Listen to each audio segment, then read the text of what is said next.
Hi, Matt McAleer, President, Director of Private Wealth, Cumberland Advisors with Shaun Burgess, Portfolio Manager in our Fixed Income Department. Shaun focuses primarily on munis, but a jack of all trades when it comes to fixed income. Try to be. Today is the 22nd of March. We're closing in on the end of Q1.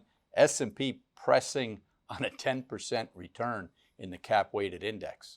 That's a very, very healthy move on the back of a solid 23. So in terms of momentum, it's been week in and week out. Really has been. You know, we talk about fixed income an awful lot and equities an awful lot and how they play off of each other. Looked like any of the Fed language this week was just taken with a grain of salt on the equity side. What about on the fixed income side? You know, on the fixed income side, it was really kind of, I think, seen because it wasn't as hawkish as some might have expected, as kind of a, kind of welcomed. Fed, especially off of the CPI and the PPI prints from last week, could have been a little bit more hawkish in their tone, and they weren't. And that really kind of drive Treasuries lower in yield, not by much, higher in price. So I think it was welcome, the language coming from the Fed. On the Muni side of things, a little bit of a different market. We were a little bit higher in yield, lower in price there, but not by much. But we had talked about the outperformance of munis, especially over the last couple of weeks. You and John touched on it the last few weeks. Munis have really done really well versus a backdrop of Treasury weakness.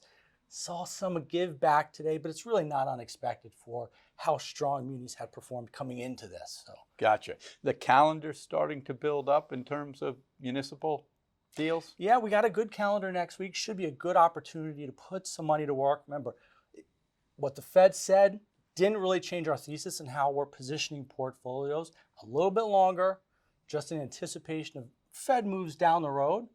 So we'll really look to that calendar to take advantage of some opportunities if they arise. It's a holiday shortened week, so we should get something there hopefully. Okay.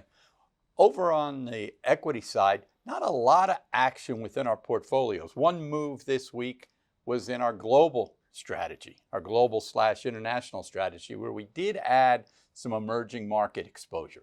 Remember back 5, 6, 7 weeks ago, we talked about the severe underperformance out of China.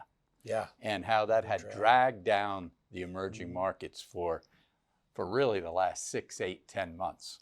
Well, India, Latin America, South Korea had all traded fairly well and held that index up. Now China, just over the last 2 or 3 weeks, 4 weeks, starting to get its feet underneath it. We added some emerging markets to the global portfolios. And it's been a while. So we've been underweight emerging markets. Developed markets have been very strong. Europe's been rock solid. Japan, rock solid. Now we'll try to barbell that a little bit and see what happens. Take advantage of. So we're heading into a holiday shortened week, as Shaun said. Good Friday, markets closed. We'll have 4 action-packed days next week, and we'll be here to report on Thursday. Enjoy the weekend.